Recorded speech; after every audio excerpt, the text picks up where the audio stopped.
पहले हम सरकार की आलोचना पर ध्यान दें क्योंकि ये सरकार हमारे लोगों के द्वारा चुनी हुई है, उसकी बात को हमको देखना चाहिए। हर सरकार हमेशा झूठ नहीं बोलती है और अगर झूठ बोल भी रही हो तो उसको जाँच लेना चाहिए।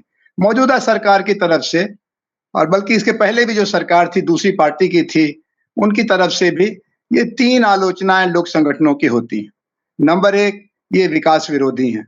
हम कुछ भी करना चाहते हैं, बाँध बनाना चाहते हैं, सड़क बनाना चाहते हैं, हवाई अड्डा बनाना चाहते हैं, रेल लाना चाहते हैं, मकान बनाना चाहते हैं, ये हमारा विरोध करते हैं, ये विकास विरोधी हैं। नंबर 2 ये गैर ज़िम्मेदार हैं।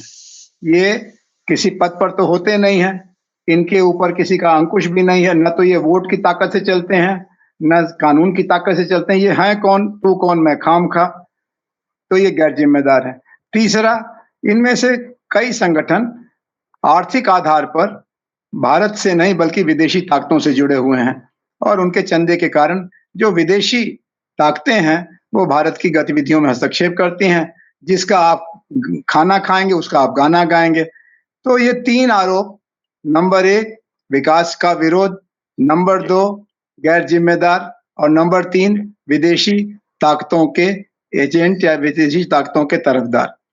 पहली बात ऐसी उचित नहीं है क्योंकि विकास का उनका अपना मापदंड है। दुनिया में कहीं भी कोई भी परिवर्तन मानव हित की रक्षा के लिए किए जाने वाले प्रयासों का विरोध नहीं करेगा। लेकिन जैसा आपने देखा होगा, ये जो बड़े बाँध थे जिनको जवाहरलाल नेहरू जी ने कभी नए मंदिर कहा था, उनके बारे में अब दुनिया मान चुकी है, भारत के आंदोलन के कारण, खासतौर पर नर्मदा बचाओ आंदोलन के कारण कि बड़े बाँध वैज्ञानिक दृष्टि से प्रकृति विरोधी ही नहीं है, विकास विरोधी भी हैं। कुछ समय के बाद ये बोझ बन जाते हैं। ऐसे ही ऊर्जा का सवाल है। सारी दुनिया में जो लोक संगठन हैं, वो नागासाकी, हिरोशिमा के बाद से परमाणु बम से बनने वाली टेक्नोलॉजी के ज़रिए चलने वाली ऊर्जा व्यवस्था का विरोध करते हैं। और इसमें चेरनोबिल रूस से लेकर के और अभी हाल में जापान में दुर्घटना हुई, यानी पूंजीवादी देश, समाजवादी देश, हर जगह ये दुर्घटना की संभावना है। इसलिए लोक संगठनों द्वारा भारत में जब अमेरिका में जगह-जगह परमाणु ऊर्जा केंद्र बनाए गए तो उसका विरोध किया गया और कहा गया कि ये तो बिजली नहीं पैदा करने देंगे, बिजली के बिना विकास कैसे होगा? बिल्कुल ठीक कहा आपने, बिजली के बिना विकास कैसे होगा?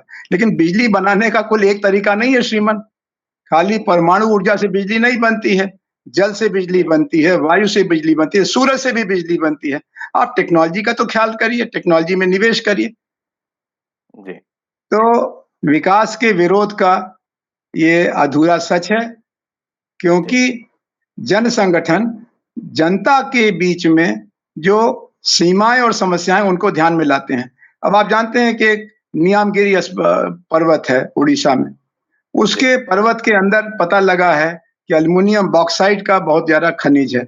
तो इंग्लैंड की एक कंपनी वेदांता आ गई कि हम इसका पेट फाड़ेंगे, इसका बॉक्साइट निकालेंगे, एल्युमिनियम बनाएँगे।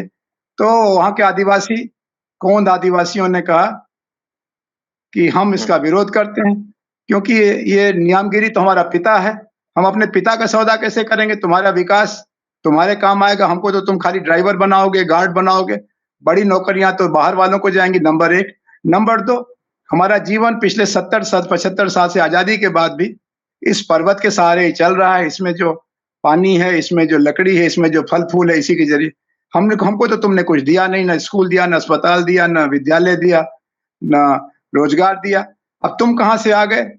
तो तुमको हम नहीं मानते और वो लड़ाई सर्वोच्च न्यायालय तक गई और सर्वोच्च न्यायालय ने कानून के ज़रिए कहा कि भाई जनता का देश है, जनतंत्र है, इनका रेफरेंडम कराओ और 12 गाँव पंचायतें हैं, 12 के 12 गाँव पंचायतों ने कहा कि हमको वेदांता का प्रयोग नहीं चाहिए, हमको नियामगिरी की रक्षा करनी है और वो वेदांत कंपनी जो अरबपतियों की कंपनी है, उसने देश भर में ये प्रचार कराया कि वहाँ आंदोलन करने वाले विकास विरोधी हैं।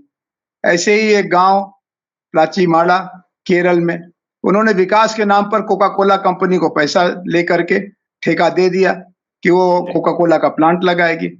कुछ ही महीनों में पानी का स्तर नीचे जाने लगा। कुछ बरस में वहाँ की फसलें खराब होने लगी। तो प्लाचीमाला गाँव के पंचायत ने कहा कि हमसे गलती हो गई, हम कोका कोला को यहाँ से अब बाहर जाने का निवेदन करते हैं।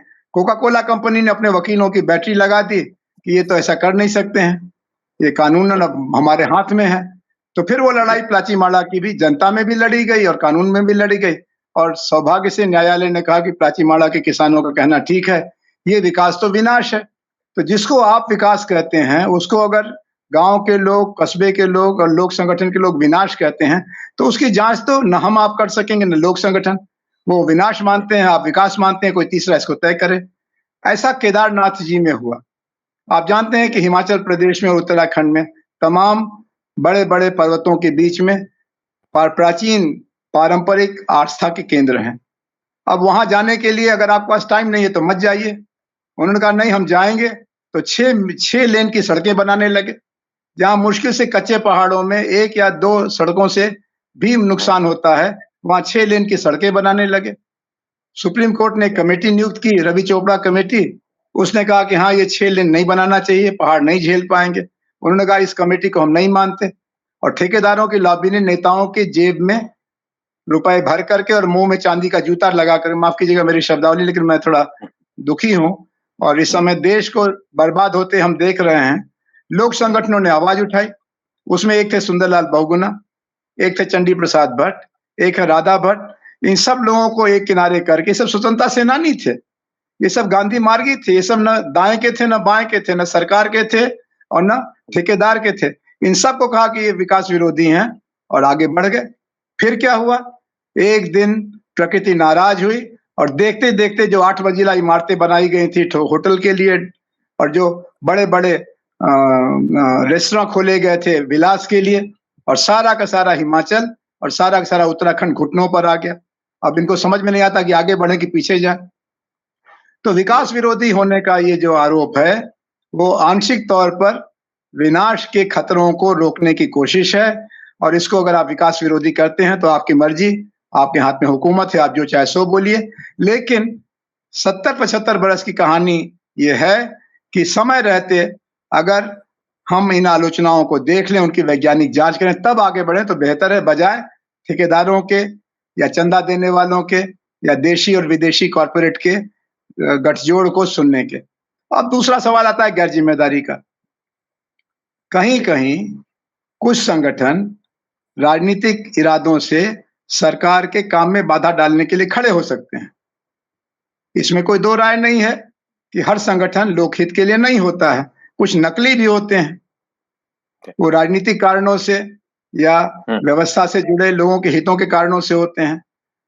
तो उसको जांचना चाहिए कि कौन जिम्मेदार है, कौन गैर जिम्मेदार है।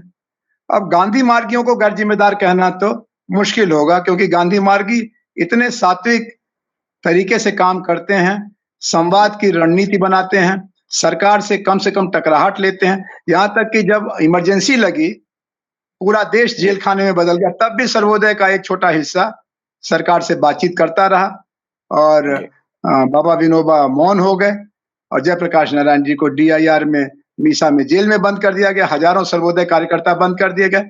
तो आपातकाल जैसे प्रश्न पर भी लोक संगठनों में से कई लोग संवाद न कि विवाद, सहयोग न कि संघर्ष का रास्ता अपनाते हैं। इसलिए गैर जिम्मेदारी की बात कहना ठीक नहीं है। हाँ, ये जरूर है कि हर नागरिक संगठन को जिम्मेदार होना चाहिए, और नागरिक संगठन होने के नाते ही कोई जिम्मेदार नहीं होता। अगर कोई जिम्मेदारी नहीं निभाता तो उसको आप गिरफ्तार करिए, उसको आप सजा दीजिए। इसका तो किसी ने विरोध नहीं किया कि बम बनाने की फैक्ट्री बनाने वाला कोई लोक संगठन है, आतंकवादियों को प्रश्रय देने वाला कोई लोक संगठन है, और उसको आप पकड़ते हैं और गिरफ्तार करते हैं, मुकदमा चलाते हैं, जेल करते हैं, तो उसका तो विरोध नहीं होता है।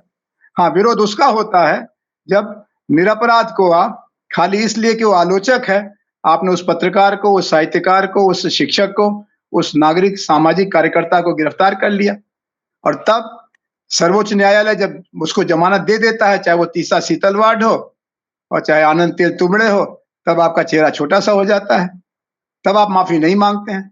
दर्जनों सालों तक आप निरपराध लोगों को जेल में बंद कर देते हैं देशद्रोही के नाम पर, और जब सरकार जांच करने के लिए न्यायालय से कहती है और न्यायालय निर्दोष पाता है, तो वो जो उसका बीता हुआ समय है, उसकी खत्म हो चुकी जवानी है, उसका मुआवजा कौन देगा? हम आपको एक दिन के लिए बंद कर दें, और आप मंत्री हैं, मुख्यमंत्री हैं, गवर्नर हैं, आपको कैसा लगेगा एक दिन का बंद करना? वहां तो आप बरसों बरस बंद कर देते हैं। तो गैर जिम्मेदारी का आरोप जरा जिम्मेदारी से लगाना चाहिए और इसमें अक्सर सरकारें गैर जिम्मेदार पाई जाती हैं। तीसरा सवाल है विदेशी पैसे का। जी। ये बिल्कुल सही बात है कि विदेशी सरकारें अपने प्रतिद्वंदी देशों के जीवन में हस्तक्षेप के लिए साम, दाम, दंड भेद का इस्तेमाल करते हैं। तो आपके पास तो पूरी जांच व्यवस्था है। जन संगठन अधिकांश रजिस्टर्ड होते हैं, उनका खाता जांचिए। आपके जी। पास चार्टर्ड अकाउंटेंट हैं, उनके पास भी हैं।